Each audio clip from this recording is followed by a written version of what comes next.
Welcome back for day 2 of the pronunciation challenge. If you did not have a chance to watch day 1, then pause and go right over to watch whole word production.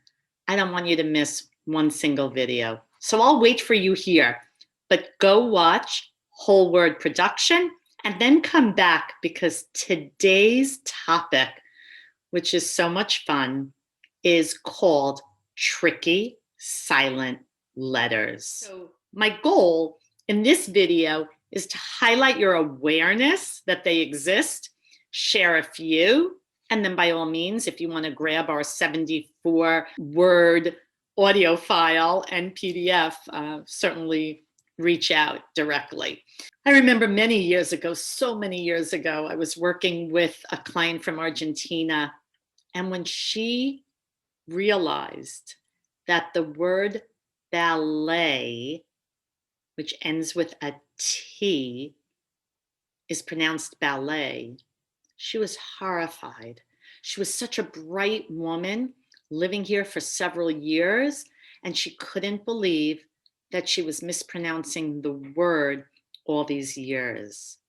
So in that word ballet, we don't pronounce the T.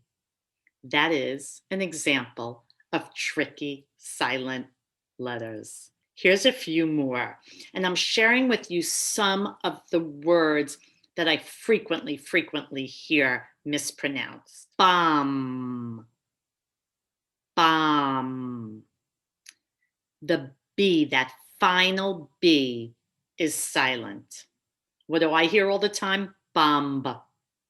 We don't pronounce that final B. Pretend it doesn't exist. You want to finalize that word with the final M. Bomb. Another very common one is plumber. Plumber. There is a B right in the middle of that word, but we ignore it. We don't pronounce it. I was working with an engineer in the plumbing department of her company several years ago, and she too took it in stride with great humor, but she couldn't believe that every single day she talks about plumbing. Just delete that B when you're talking. It's silent. We want to make sure you always spell it with the B, but when you pronounce it, the B is silent. And then think of the word knee, K-N-E-E.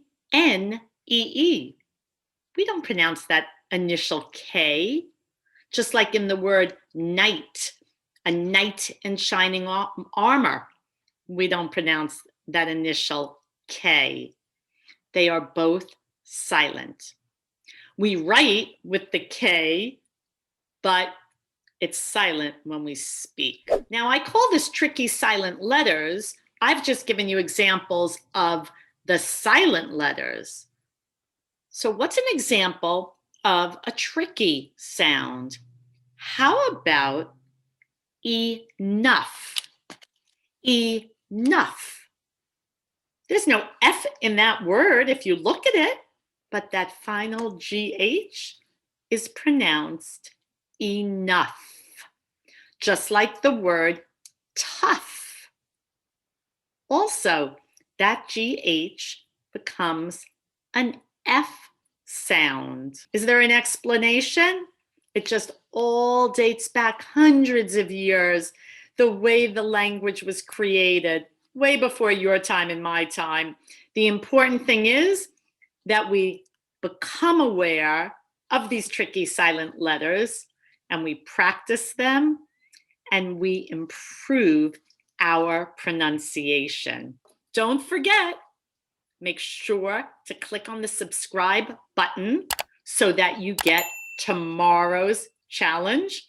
Day 3 of our challenge, the week is going quickly. Day 3, make sure that you click, and I'll see you at 7 a.m. Eastern Standard Time tomorrow.